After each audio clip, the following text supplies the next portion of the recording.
Well, good afternoon, everyone. Good afternoon, and welcome to the Midwest Building Decarbonization Coalition training / webinar on EcoWomanism and EcoFeminism. I am Marnese Jackson. I will be your facilitator today. And if you can go ahead and put your name, where you're located, if you're affiliated with an organization, whatever, put it in the chat so we can know who you are. Of course, we would love to see your lovely faces. We will be doing some breakout rooms and interactions. Usually, we do webinar format because we have had some security issues. Okay, so let me tell you about that. If you decide you want to act up today, you will be immediately out the Zoom room, okay? So we're not going to do any of that today because this is a powerful topic that we all are a part of because we do the work of environmental, climate justice, energy justice. And if you don't, we are still a woman, a female, however you identify. This is a part of you, okay?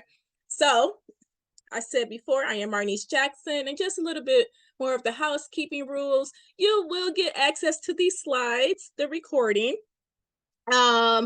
and it will be uploaded on YouTube, our social media. We will do breakout rooms, so we hope that you participate in those. Go ahead and get something to eat, something to drink. I understand. I see some people driving, so be careful, Kayla. Be careful. But we would love to have you all participate. This is how we grow. We learn more from each other. And so, as I said before, I'm Marnese Jackson. I will be the facilitator today, but we are all teachers. We're all learners. So I'm looking forward to learning from you. So we have some introductions and welcomes. Go ahead and continue to put your name, your organization, if you're affiliated, where you're coming from. We'll do about Midwest BDC, of course, because we love to bring you all along to be a part of the coalition and the work we're doing. We'll do our standing community norms. We'll have an icebreaker. Then we'll get into the training webinar about what is feminism, what is womanism. And we'll talk about both of the different concepts and theories. Then we will do a little bit of understanding of privilege and white feminism. And then we'll go into intersectionality, and then we'll go into a deeper dive into ecofeminism and ecowomanism. And we will have some problems and solutions that we are occurring right now in our world around the work that impacts women, especially in the environmental movement. So it's a good time to bring your friends along if they're not involved, because we are stewards of the earth. This is Mother Earth, but women, we make things happen. Females, we make things happen, okay? And so we're going to keep it moving. Go ahead and put that in the chat where you're from, located. We have an intimate crowd, so don't worry. If you're scared to speak, just put it in the chat. That's okay. That's okay. We're going to be our friends today. So the Midwest BDC is here to develop and implement equitable strategies to eliminate fossil fuels in buildings before 2050. Our regional states that we are in are Michigan, Minnesota, Illinois, Wisconsin, Ohio, Missouri, Indiana, and Iowa. We do have regional and national partners, hailing from big greens to civil rights to environmental and climate justice to our building sciences, architects, engineers, youth. So we're across, the spectrum of organizations and individuals who are involved in our coalition. This is the staff. We have Dana on right now with us, who is our administrative associate. So if you need anything, a link or anything like that, if you have any problems, Dana will get it worked out for you. But I am Marnese. I am the executive director. I'm in Michigan. Jacob Surfling is our director of building, decarbonization policy and projects.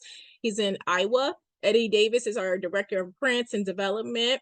And I do have to give a shout out. Eddie said to make sure you plug our empowerment and participation regrading program. We do have applications. So Dana will put that in the chat for you all if you are interested in applying. We got to get this money out. And he's in Michigan. Then we have Montre Moore, who you all will get to know a little bit better. He is our new director of membership engagement. And he will be doing outreach, retention, and all the great stuff that is coming along in our coalition. Terry Cush is our operations director. If you all apply for funds or a training, or if you do anything for us, she's the one who's going to cut the check. And of course, she's the one who's administering our payroll and all the nonprofit stuff. So Terry has a big role here. She's in DC.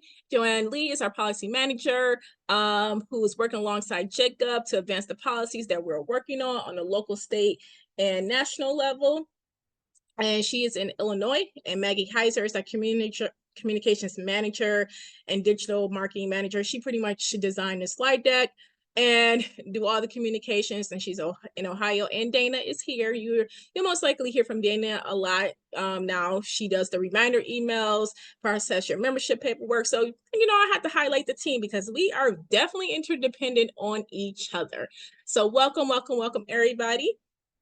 Okay, and I said before, we were started in 2019 to develop equitable strategies across the Midwest. We are the only one who is doing it in an equitable way. We do have a membership-based coalition model. And so we officially got our nonprofit status in February 2024, and now I officially became the executive director during that time. And so we welcome you on our coalition. And so here, this is important because we will be talking with each other. So remember our why and focus on the work, focus on why we're here. Notice intent and lean towards impact. We all come to this work differently, but we have to, manage ourselves, treat people how you want to be treated. Use I statements, practice self-awareness, stop and witness. Some of the stuff may get heavy, especially when we start talking about white feminism. Okay, please don't take it personal. A lot of this is just a lot of information sharing, historical context, but we have to make things plain. A lot of harmful things has happened in the past. Assume good intentions, however, right? Nicole, you laughing at me? Hey, look, that's one thing I'm gonna find out. I'm gonna keep it real, okay? Listening for understanding and not to respond. Why am I talking? Why aren't I talking? So look, we got to manage ourselves. We only on here for an hour and a half, and we can't solve the world in an hour and a half training. Okay, so we have to manage ourselves, but also step up. If you got something to say it, but be respectful.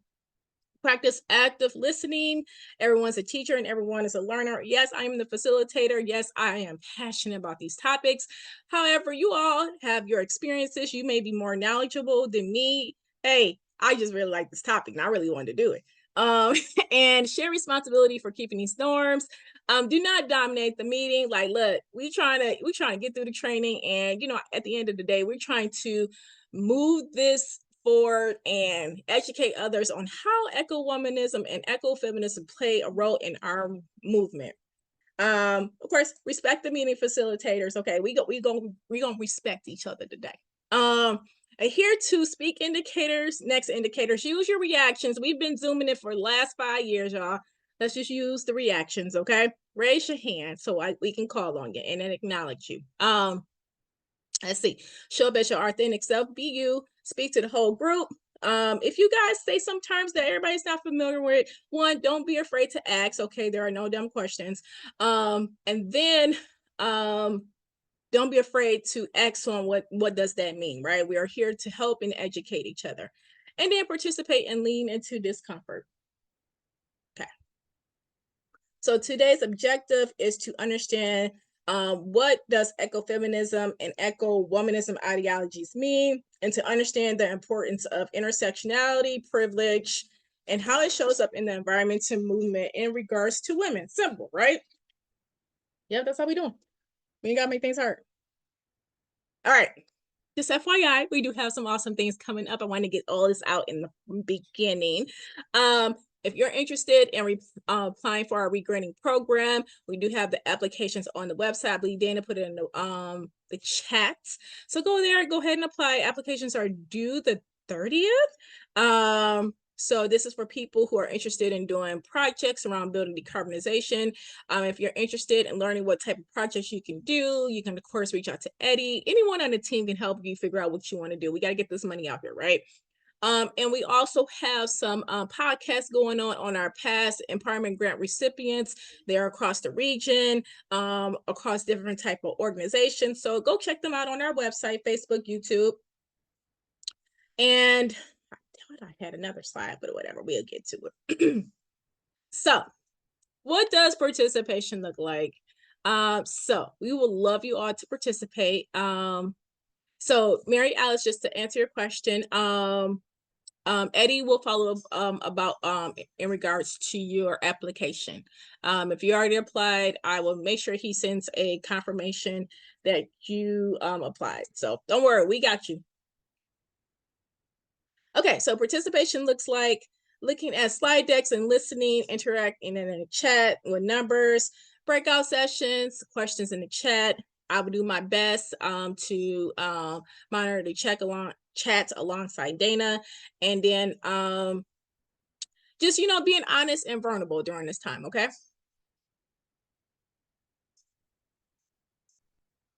Okay, so first question. Have you ever attended an EcoWomanism, EcoFeminism training before? It doesn't have to be with Midwest BDC. It can be with anybody else. And you can put yes, no, I mean, pretty much 1, no, 3, well, kinda. I seen some stuff on YouTube, TikTok. 5, yes, I went through an extensive training where I got credit. I listened to Marnese for an hour and a half or another trainer. Okay, let me see where you're at. Kinda. All right.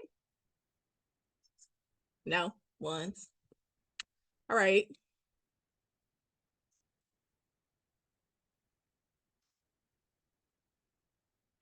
Great. I see the chats. Okay. 2. So we kind of some newbies here.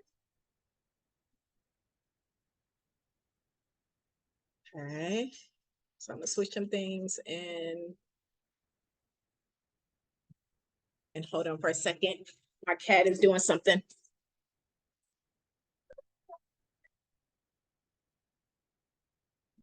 Yes, I am a cat lady. Yes. Okay.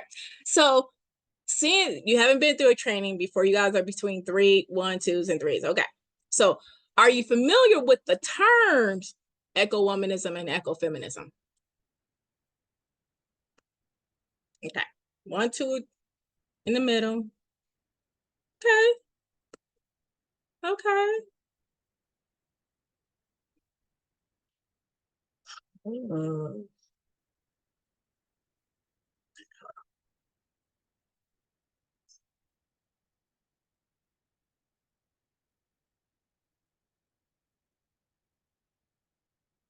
All right. I see you coming in. Thank you. Thank you so much for doing that. Okay. And last.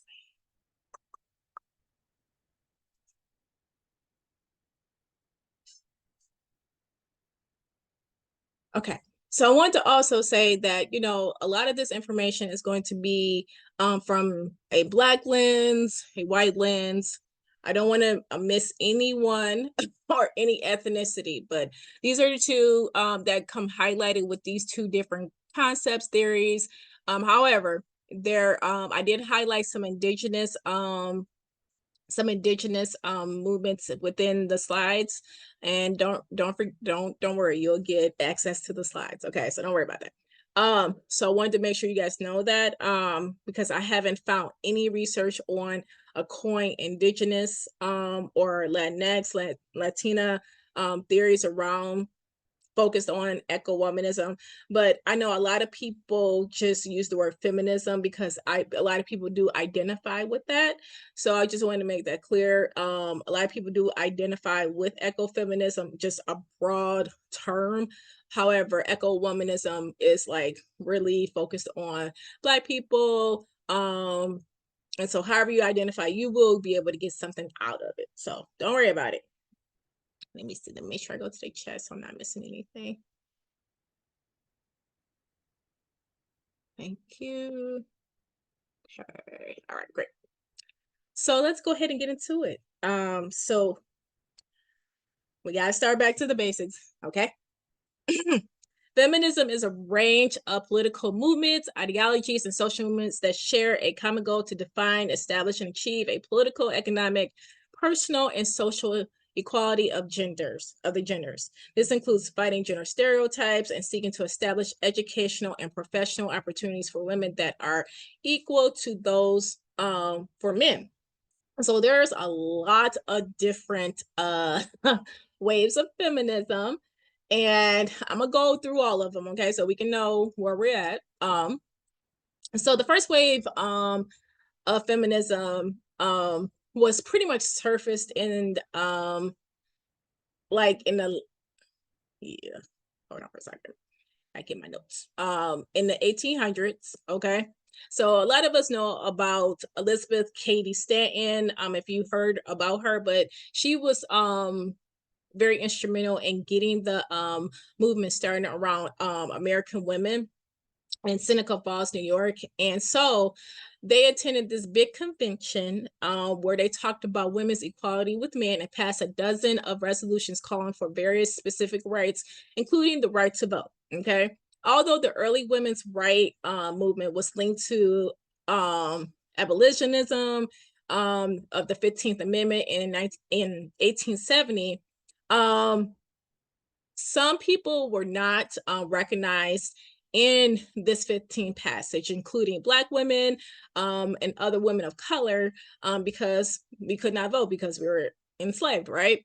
And so the women's suffrage movement was also a part of this, but they also marginalized and excluded Black feminists. Remember, I said that feminist is a term that everybody can identify with, like Sojourner Truth, Ida B. Wells, and so, through the ratification of the 19th Amendment in 1920, this fulfilled the goal of feminism first wave, guaranteeing white women the right to vote, and Black women and other women of color faced continued obstacles into the passage of the Voting Rights of 1965.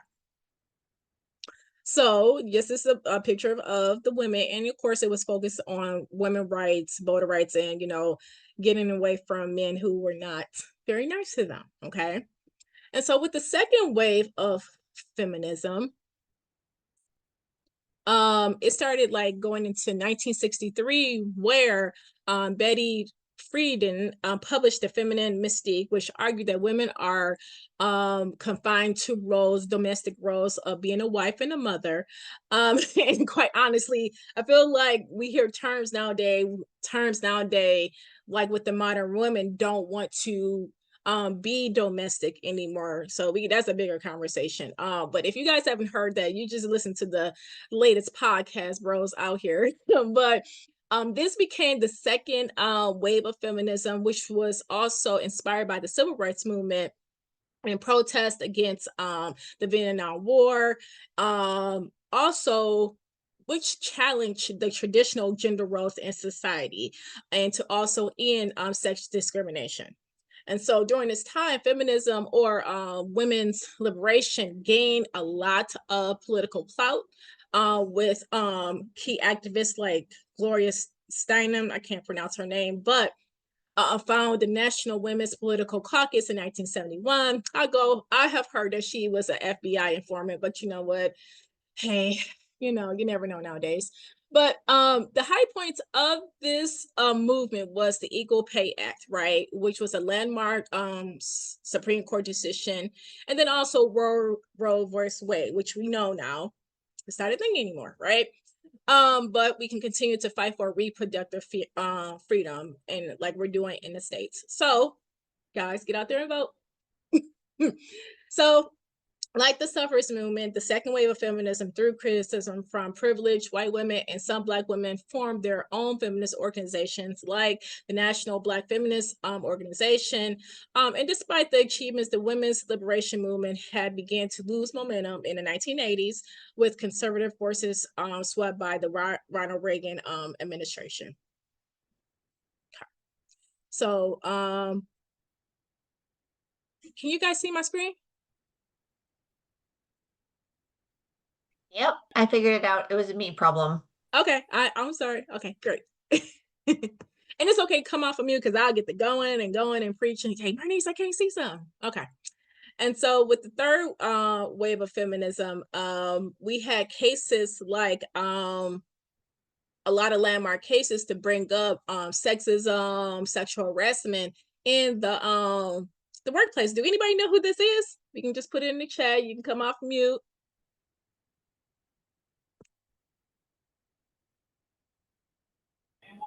Nita Hill. Yes. I'm sorry I don't have prizes today, but yes, this is my sorority sister Anita Hill, which talked about sexual harassment in the workplace, shortage of women in positions of power. Okay, positions of power, and which also uplifted the fact that women are, are traditionally are supposed to be in certain roles within positions like a secretary. And there's nothing wrong with being a secretary or administrative assistants, but when you're moving up the career ladder, women weren't able to get equal pay, or they experience sexism, misogynistic, and of course sexual harassment, like Anita Hill did. And so, with the last wave of feminism, which is present day, it is kind of, hard to define. And people argue it's the continuation of the third wave of feminism. We can even go back to the second wave because a lot of our rights are being impacted. We still experience, we know we were impacted by our reproductive health rights are being taken away. But now we have the Me Too movement, who took off in 2017, talked about misconduct of a lot of men in power, but then also it talks about what does women look like, what does how do we define women in regards to our trans sisters, right? So I wanted to say that we have to continue to redefine and define what we're going to move forward within this movement, because as we all know, a lot of our rights are being taken away, and we are experiencing a lot of the same atrocities. So I just want to give you guys a little bit of what feminism is. But white feminism is a term which is used to describe expression of feminism which are perceived as focusing on white women but are perceived as failing to address the existence of distant forms of oppression faced by ethnic minority women and women lacking other privileges. And so white woman is crucial whiteness, excuse me, is crucial in structuring the lived experiences of white women across a variety of contexts.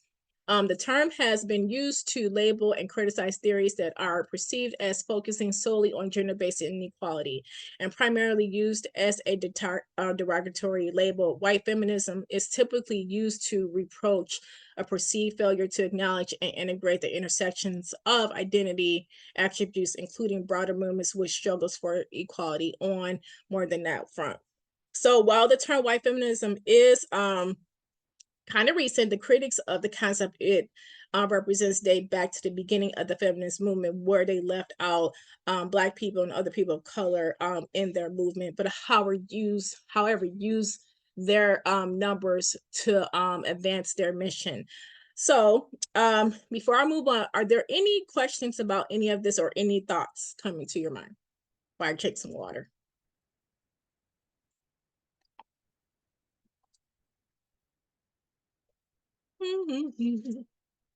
Okay.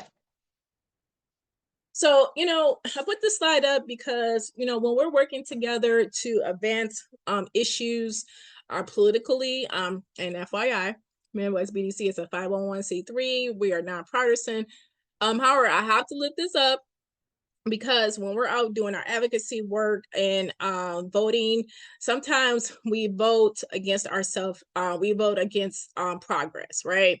Yes, you're okay to vote for whomever you want to, but for the greater good, some decisions will hurt the greater good. So, just when you're going to the voting booth, you have to think about, I understand we have our own personal values, and that we go that we abide by, and that's fine. However, I just operate personally. If it's going to hurt my fellow brother or sister, I'm going to make sure that collectively, right? Because it's, we have to move towards collectivism versus individualism. If we don't vote for the greater good, we will continue to have things like Roe versus Wade, and that's more than just abortion rights. It's just more than that. If we just read, it will hurt the greater good in the end. So I'm not telling you to vote for it, but you just might want to think about it. So I have a question in the chat. Is that to find out which grant I applied for? Okay, okay, so Mary Alice, Dana's gonna get with you on that one. Okay. So just to move on, to talk a little bit about privilege. Privilege is a set of unearned benefits given to people who fit in a specific social group. Basically, can you experience homophobia if you are heterosexual? Can you experience transphobia as a cisgender? Cis meaning a person who identifies as a gender assigned at birth person. You probably heard of the term, this term running around, and it's true. Privilege is simply the opposite of oppression. And so I put this up here because a lot of us hold a lot of privilege, regardless of race. Sometimes we all hold an economic privilege. As heterosexuals, we hold a privilege because we live in a heterosexual normative society. However, we don't want to, regardless of your belief system, we don't want to bring harm to someone who identifies as somebody different. So we have to look at our privilege and see, is our privilege harming someone else or oppressing someone else? So when I brought up white feminism and how they wanted to advance their agenda, which is, fine. We want to get away from misogynistic, sexism behavior from men. However, at what expense if you're going to leave people, also marginalized people, behind to advance your agenda? So, and at that time, they did not do that. And so that's why we have to come to the point of recognizing the harms and the difficult conversations to move forward, so we won't do the same thing again, right? Because we all need each other, right? So womanism versus feminism. Womanism is to feminism as purple is to lavender. And this is by Alice Walker. She is coined for writing The Color Purple in the movie, right? So go see it. So womanism is a social theory based on the history and everyday experiences of Black women. The focus of the theory is not on gender inequality, but race, class, or base oppression. She sees womanism as a theory movement for the survival of the Black race, a theory that takes into consideration the experiences of Black women, Black culture, Black myths, spiritual life, and orally. So with that, Kimberly Crenshaw coined the term intersectionality.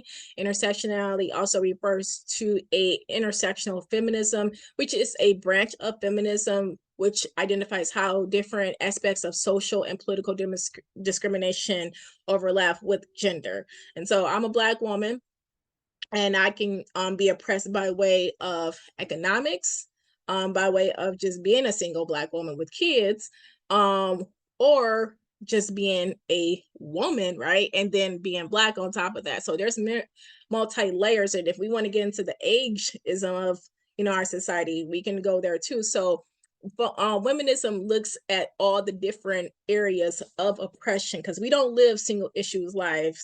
As I talk to you all about environmentalism and climate justice, we all know indoor air quality not just impacts our health, but it also impacts people of color.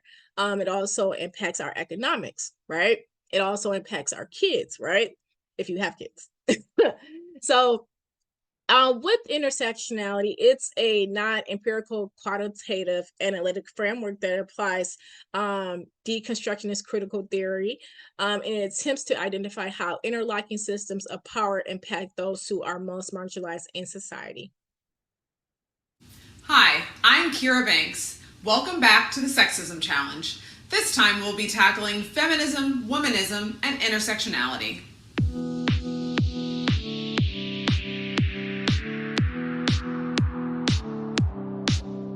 We're talking feminism, womanism, and intersectionality because, well, those are actually the keys to dismantle sexism.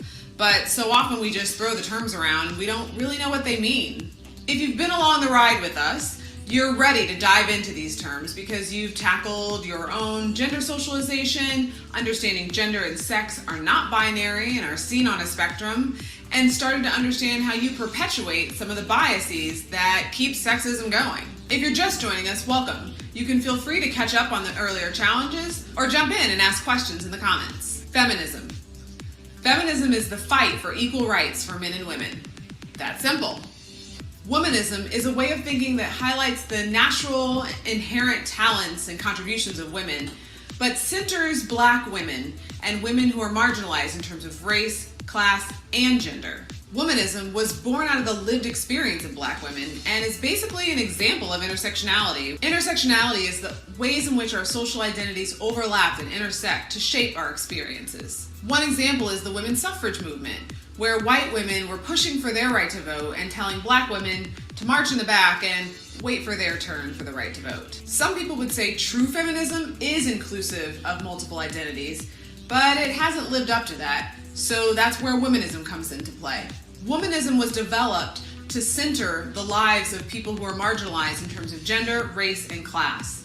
The term was coined by Alice Walker and was also inspired by the work of Black feminists, historically the Black women of the Combahee River Collective, and many women who lived at the intersections. The argument is, if you center Black women and dismantle all the systems of oppression that impact their lives, we all get free. Whether you claim to be a feminist or a womanist, it's important to realize that solving sexism doesn't happen just because we focus narrowly on gender, that it requires that we're inclusive of other identities. Research has also found that if we can think intersectionally, that actually can help our development across different identities.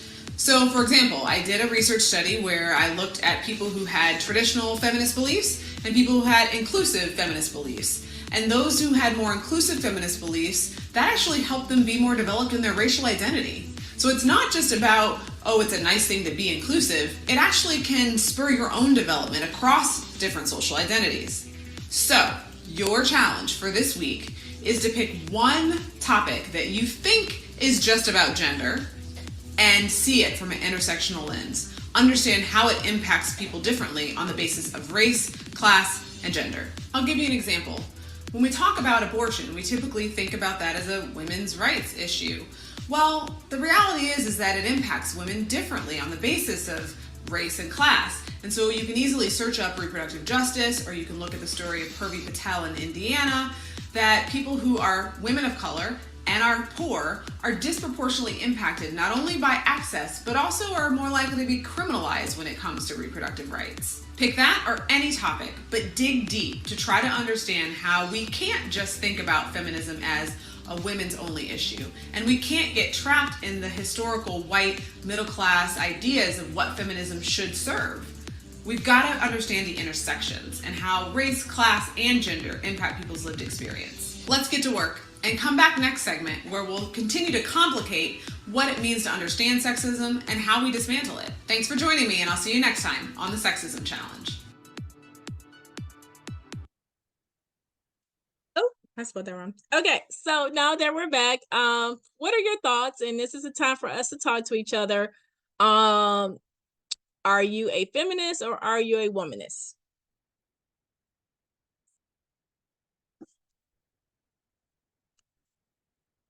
And I'm gonna stop screen share so we can talk to each other. Feel free to raise your hand.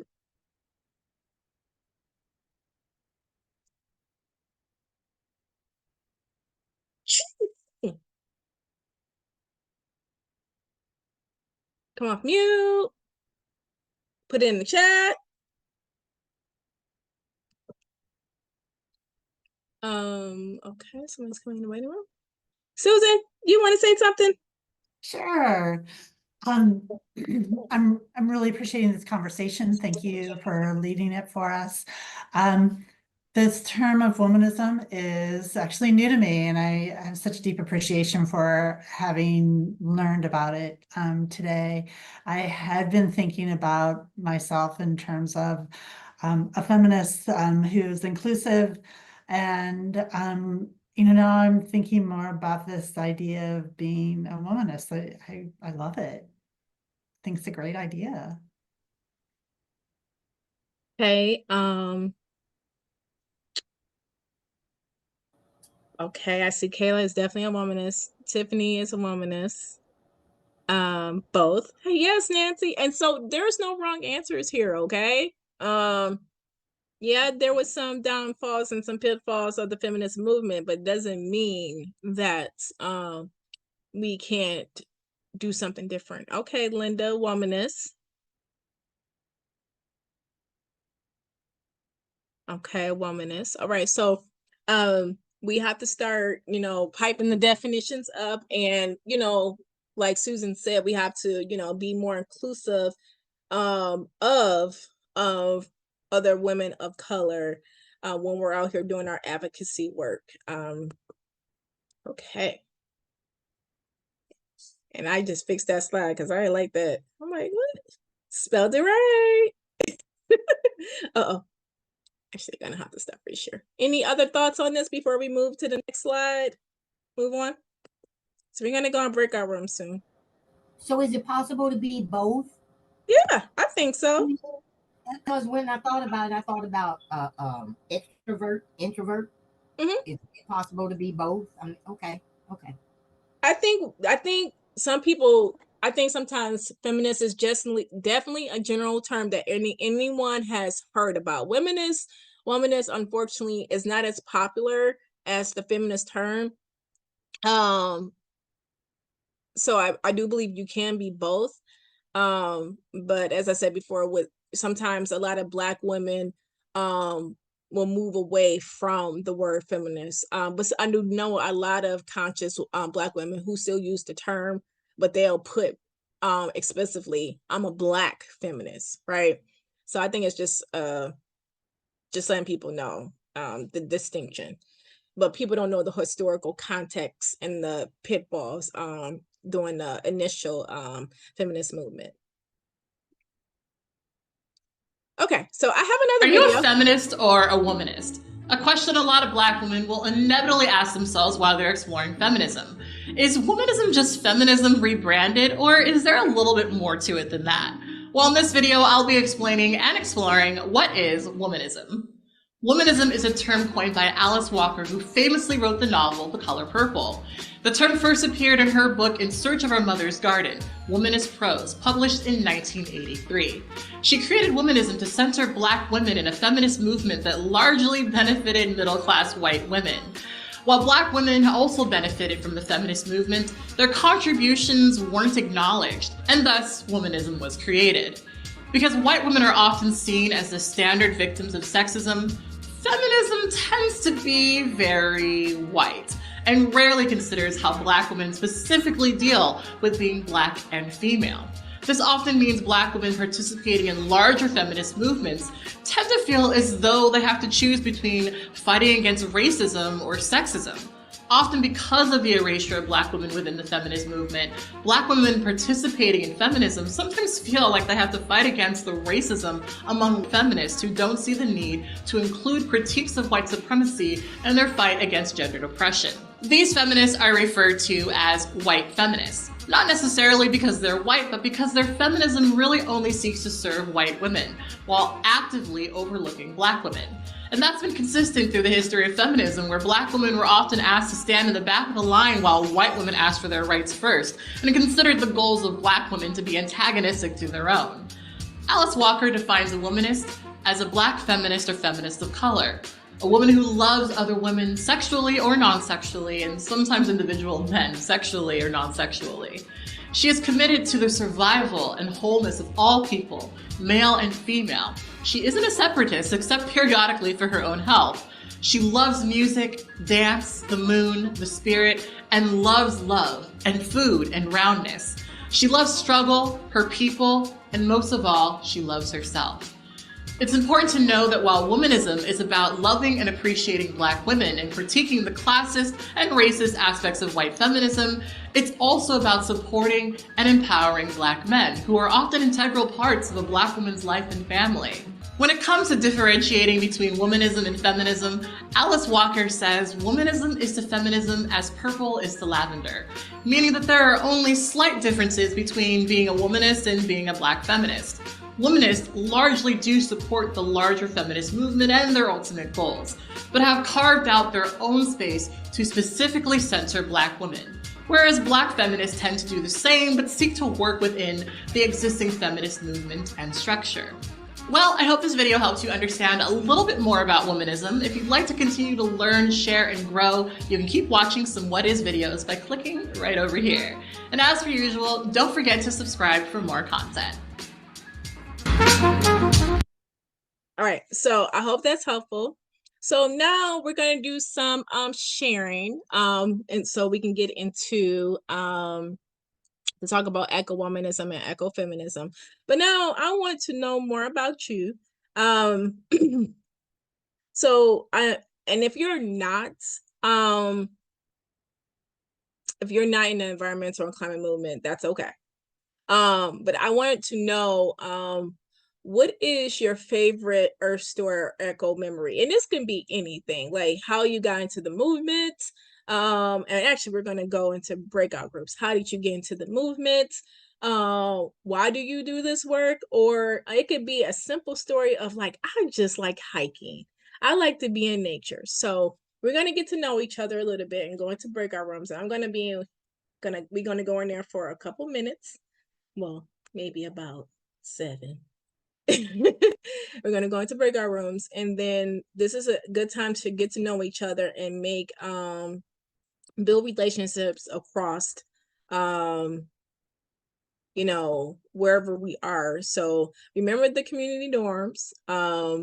Just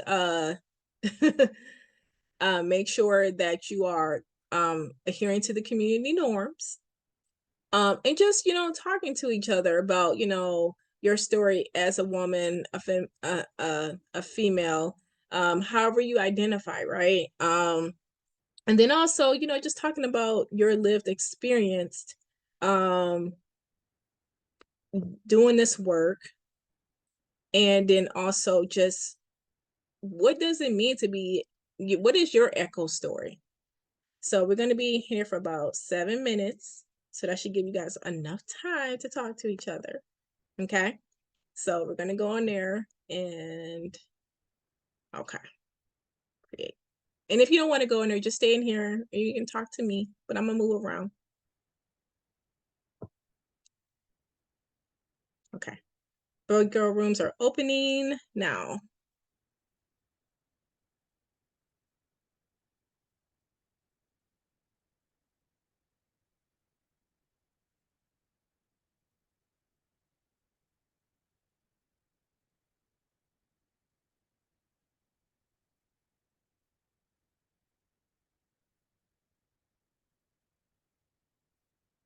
Dana?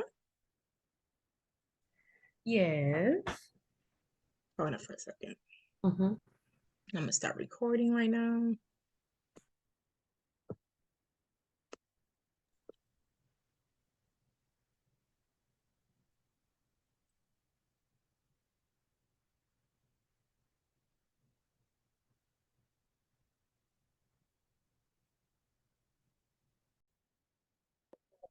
Okay, so all right, so we're gonna come off mute. Y'all talk to me. How was it? Interesting. Raise your hand.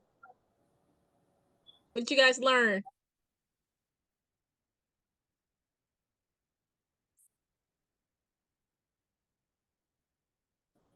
I learned. Oh no.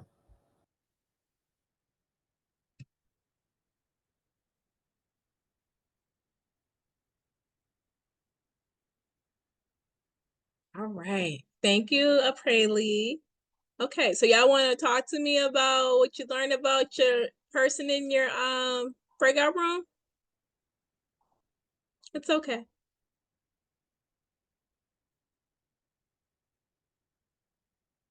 I'm gonna call on somebody. We gonna be in school today. Well, I can go.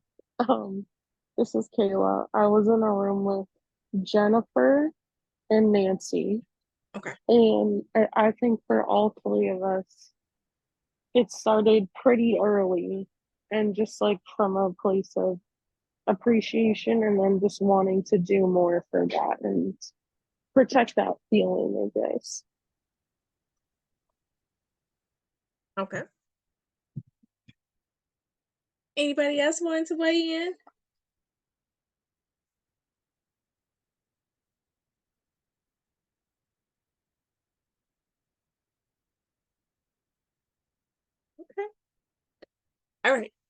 Well, my first eco memory was going camping in Mississippi. I'm gonna keep it simple. And it was so many mosquitoes. However, we ended up going on a hiking. I don't know what my mama called it back then. I had to be like 7. And we went hiking, and I felt like that was the best part of it because I don't know, I feel like I was connecting with the ancestors, and I've always been in tune with, um my spirituality and my ancestors, I felt. But I just felt like, dang, I recognize something here. So I wanted to bring this up, but we're gonna keep it moving. And thanks for participating in that. Let me see, I see something in the chat. I learned that a big part of connecting to our environment is the connection we have with each other. Yes, thank you, Alexa.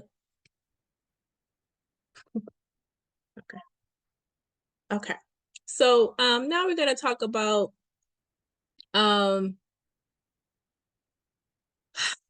ecofeminism. Okay. So ecofeminism is a branch of feminism and political ideology, and ecofeminist thinkers draw on the concept of gender to analyze the relationship between humans and the natural world.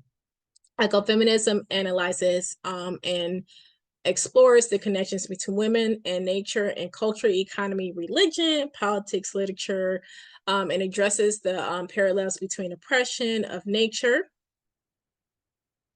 the oppression of nature, and the oppression of women. And these parallels include, but are not limited to, seeing women and nature as property, seeing men as the reason why our culture and women are pretty much are the one who shepherd our nature, and that men dominate over women and humans dominate over nature. And so ecofeminism emphasizes that both women and nature must be respected.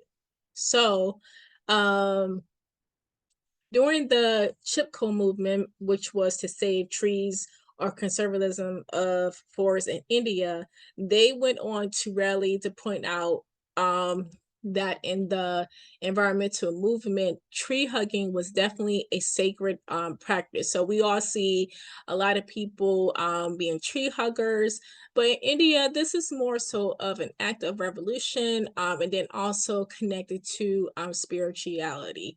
And also started up nonviolent protests in India. And so activist Vandana Shiva plays a key role in the global ecofeminist movement. And I just want to highlight that we, the environmental and climate movement, is not just in the United States, that this is definitely a global issue, and that we have to continue to work in solidarity and mutuality with that. And so ecofeminism is an activist and academic movement that sees critical connections between the domination over nature and women. It came into play in the 1980s and 1990s among women from anti-nuclear, environmental, and lesbian feminist movements. So you see the intersectionality there. And so with gender nature, several feminists made the distinction that it is not because women are female or feminine that they relate to nature, but because of their similar states of oppression by the same male dominant forces. You all see what I'm getting here? Men just be doing the most. Not to say I'm definitely not anti-man. I love my sweetie pie, but no. That's not what we're talking about. However, a lot of men do possess a lot of patriarchy,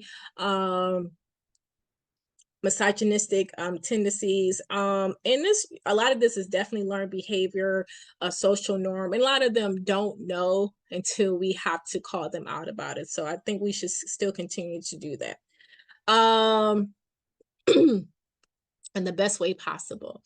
And so with ecofeminist theory, it asserts that capitalism reflects on paternalistic and patriarchal values. This notion implies that the effects of capitalism has not benefited women and has led to the harmful split between nature and culture.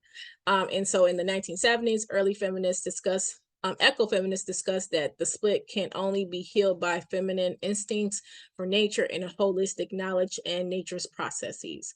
Ecofeminist scholars have made the distinction that it is not because women are female that they relate to nature, but because of their similar states of oppression by the same male dominant forces. And as we all know, a lot of environmental and climate issues happened because of capitalism, white supremacy culture, patriarchy, capitalism, colonialism. So, and then also, when we use the word Mother Earth, Mother Nature, it can also be described as derogatory terms when we are describing other gender language. So I'm not saying move away from Mother Earth or Mother Nature. I'm just saying what I have read upon. So with the ecofeminist activist Mandana, she wrote that environment through their daily interactions and connections, with Earth, we have underestimated. That's why I gave the example that my eco theory experience was hiking in Mississippi, which connected me and still does today with my ancestors. And so with modern science and ecofeminism, we have to move towards an acceptance as a universal and values-free system, so we can move away from this dominant culture that Western men has pledged on us with their values. So, and some common claim with ecofeminist literature is that, through these patriarchal structures, their dominance through a binary opposition. It's not limited to, female, male, female body, heaven, earth, mind, human, animal, spiritual matter, cultural nature, and white, non-white. So they're connecting different ways with one another. And so oppression is reinforced by reassuring that the truth in these binaries are instilling these different constructs. And I would definitely send some of this literature in the videos when in the follow-up. And so, for example, in vegetarian ecofeminism is a part of this ecofeminism movement to animal rights, which, omitting the oppression of animals from feminist and ecofeminist analysis, that we can't work for environmental movement if we're not thinking about how meat-based diets are plaguing our system, and how it's a domination over animals and the harmful acts against animals. Once again, I am not telling anybody to go stop eating meat, but we just have to be conscious of the things of how our animals come into play and the whole ecosystem of the environmental movement. And so with some of the challenges with these hierarchies is that, with this movement, is relating women and the environment to each other, which, people may feel like these movements are reaching. And so with materialist ecofeminism, pretty much it's making a connection between subjects of production and reproduction. We consume a lot of stuff in our market society, and so which creates a favor over production of commodities versus social reproduction. So get into the whole consumption of how we just are consuming a lot of stuff, which is also causing a lot of issues within our environmental movement.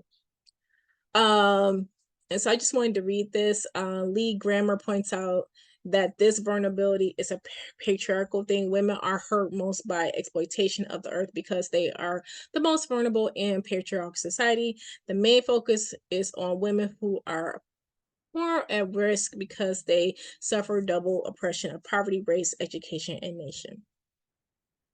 And so with spiritual and cultural feminism, which is another branch of ecofeminism, is very popular because it calls that the earth-based spirituality recognizes that earth is alive and that we're connected to, interconnected with the community. And spiritual ecofeminism is not linked to one specific religion, but is centered around the values of caring for Mother Earth, compassion, and being nonviolent. Some criticisms that people have said with this type of transition, that it worships witchcraft, Wicca, paganism, but it's all on how you look at it.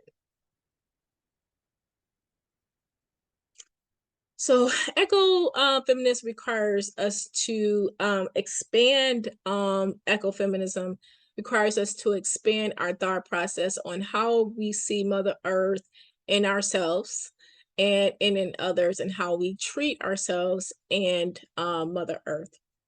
So with EcoWomanism, it looks at environmental issues and how they intersect with other systems of oppression. In EcoWomanist, let's look at how environmental issues disproportionately impact women, of people of color, lower class, and marginalized groups. Melanie Harris coined the idea of eco-womanism, who is an ecologist, because the ecology movement has dismissed, of course, Black issues like the feminist movement has done. And so eco-feminism leaves out the concerns of Black people being marginalized by a lot of these environmental issues, climate issues, and communities of color are more likely, of course, we all know, to suffer from ecological degradation, living and working near toxic dumps or toxic chemical plants, drinking poisonous water. And Black people have, we have in our Black people at one time was mostly defined, had a relationship to farming, of course, because we were in the fields as enslaved peoples, but of course that's dating back to slavery.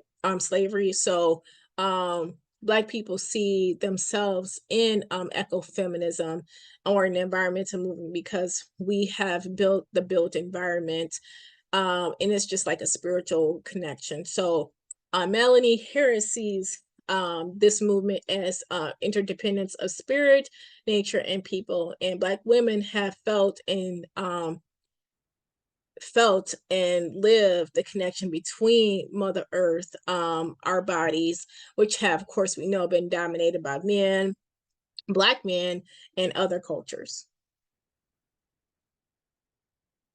So eco-womanism is crucial because the growing effects of climate change and toxins exposures continue to disproportionately impact marginalized communities.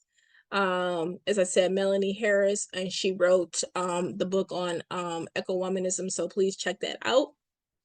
I put this picture of Mother Harriet Tubman because I see her, if you watch any of the movies that she has been in, and her story that she led our people, Black people, to freedom because she had a spiritual connection, and she had visions where she led a lot of enslaved people to freedom. So depending on how you look at it, Black women and women in general have a spiritual connection to Mother Earth. Do you love your mother?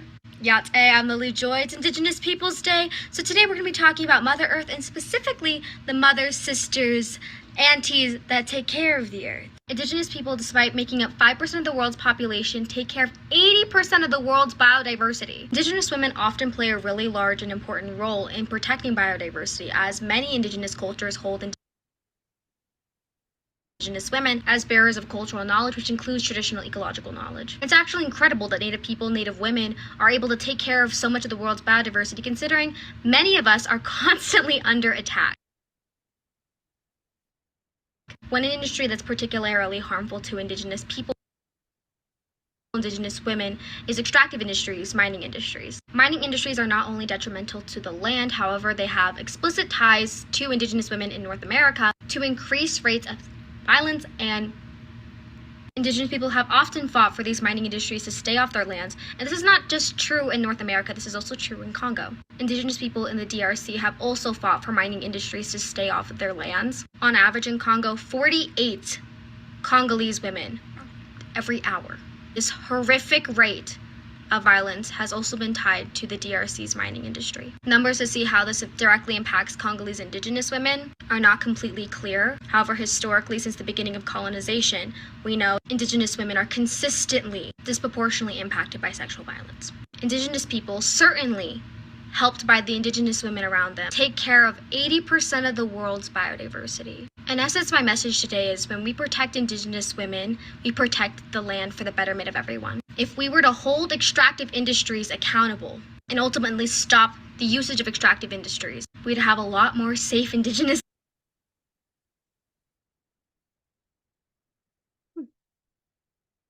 women who could take care of the earth that we all love. Today, as you go about your day, think about what Indigenous people have sacrificed for you to live in a world that can still be safe from the climate crisis. So I'm sorry that was loading.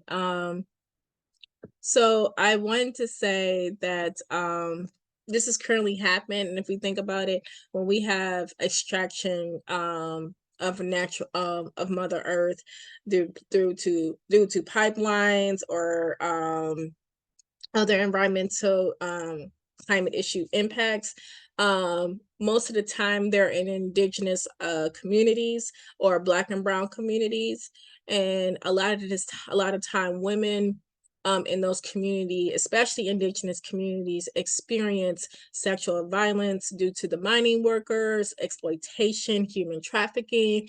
So rather just looking at this from a single issue, we have to look at it as a intersectional issue, and when we're doing our advocacy work. So within African American communities, historically, both women and men carry vast amounts of agricultural knowledge within their beings. This is important because this is an important aspect of African American environmental history and EcoWomanism, as I said before. So now we're going to have some questions. How are women oppressed in ways that our earth has been oppressed? And I know, just take a minute to think about it, write it down. How are women oppressed in ways that the earth has been oppressed?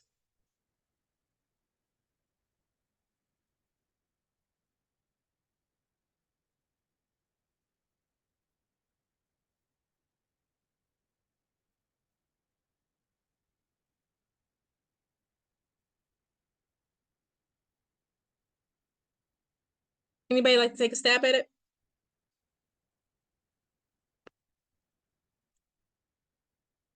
Nicole, you came off camera.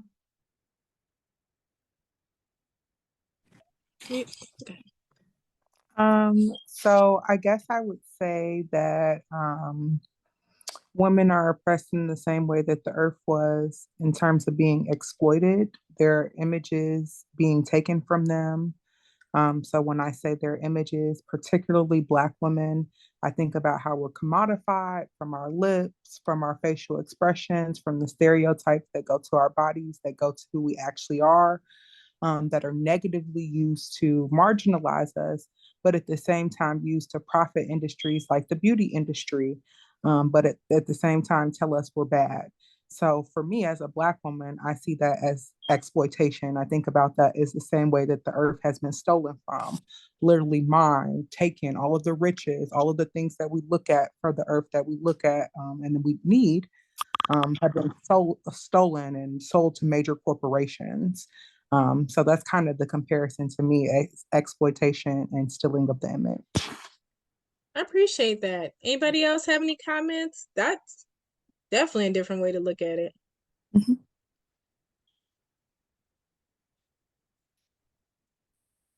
Any other thoughts?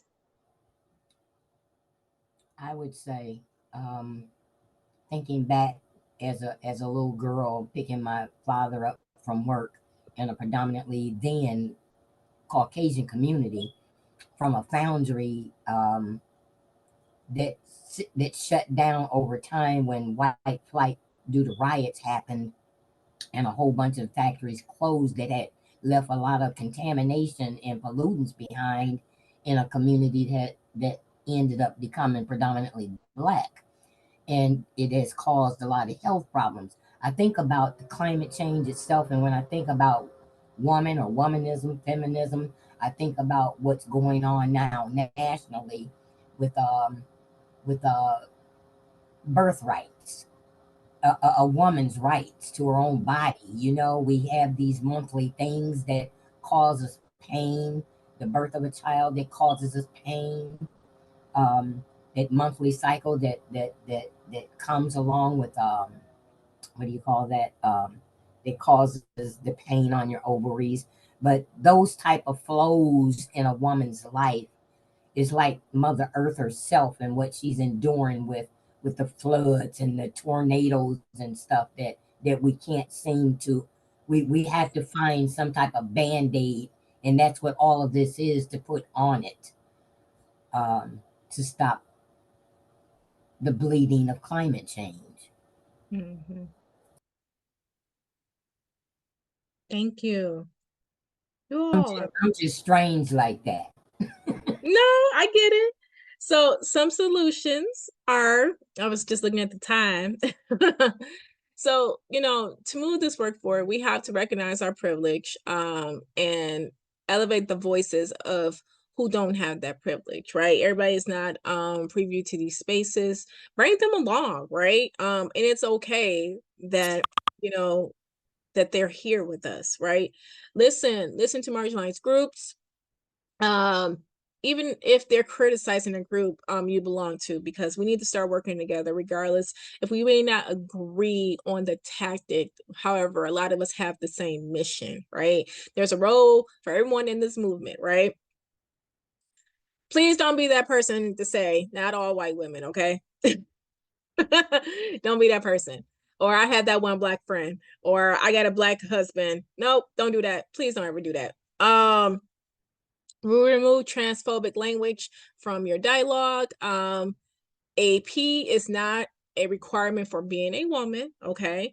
I also want to state that we have to understand, we have to meet people where they are. Everybody is not used to the same language, that we are now exposed to because we are, progressing in our society. So I think we need to meet people where they are, and that we have to be patient with people's different way of doing things and seeing things.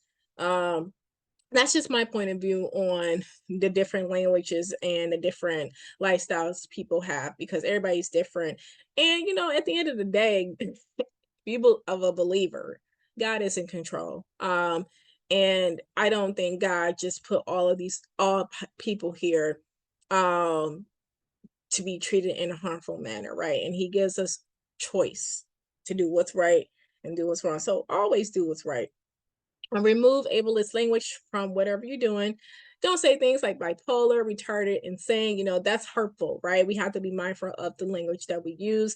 And it's okay to be corrected, right? Like constructive criticism is good. It's just all on the delivery, okay? And most important, educate yourself. We have diverse opinions. Welcome discussion. I know these conversations, I know just talking about white feminism can be hard for our white sisters on here, and all the criticism that has been received in the past. Yes, I understand that could be hard for you.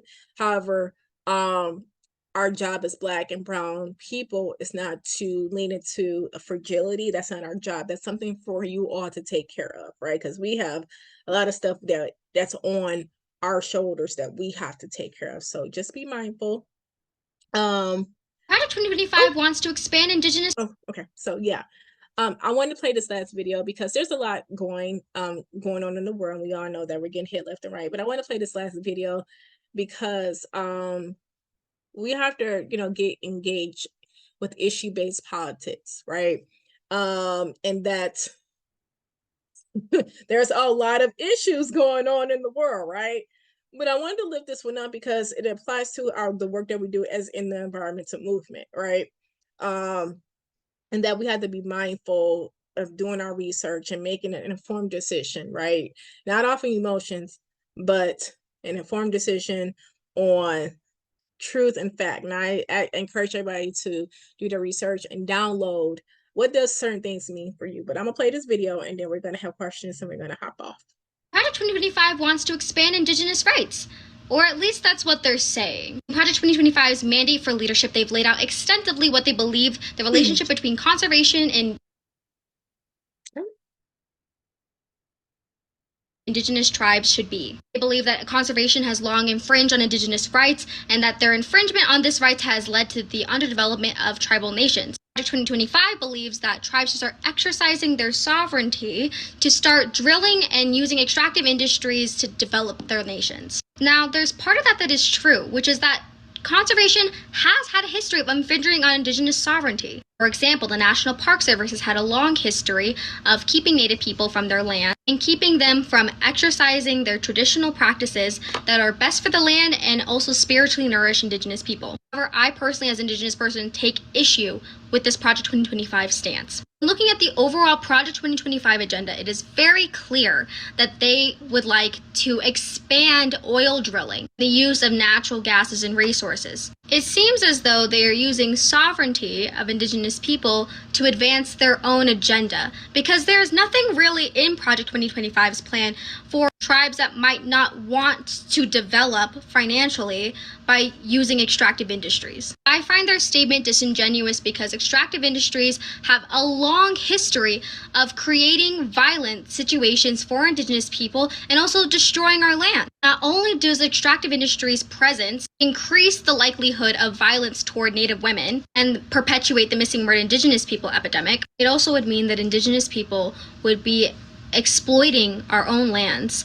The land is our only life source. The land is what we have for the upcoming generations, and we'd be investing in a dying industry for the short-term gain of the people behind Project 2025. To me personally, it seems like they are throwing around the word sovereignty, and they really want Indigenous tribes to be acting a certain way. Personally, as an Indigenous person, I would like to be invited to the future in collaboration with the future, which is clean energy. Indigenous people deserve clean energy jobs, clean union jobs back on our reservations, back on our land. Send this to an auntie, friend, another Indigenous person, because we deserve to be informed on these issues, we deserve to have an opinion on these issues, and we deserve to act and be a part of these issues. Okay, so she definitely is passionate about Indigenous community, but I'm pretty sure she's definitely passionate about all people. So just think about this when you're going out here to vote. Are there any questions?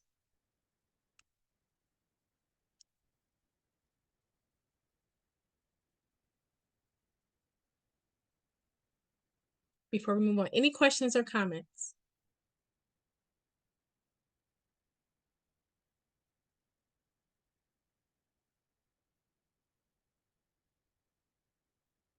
Okay, well, just a reminder, we will be sending this information out to you, the recording, the slide decks, the links to all the videos. And let me see. Yes. Okay, thank you all. I was reading the chat. So just a reminder, we do have some upcoming events coming up. We have our Inflation Reduction and Hearing rebates prep session coming up on the 22nd, and then if you're not a member, please attend our work orientation, and that's coming up as well. So if you haven't done so, please follow us on Facebook, YouTube, LinkedIn, Instagram. We're on X and Facebook, and sign up for our email list so you can find out what's going on. So we all thank you so much for being here, and we'll see you in the next Zoom meeting. Have a wonderful day. Stay safe, everyone. Thank you.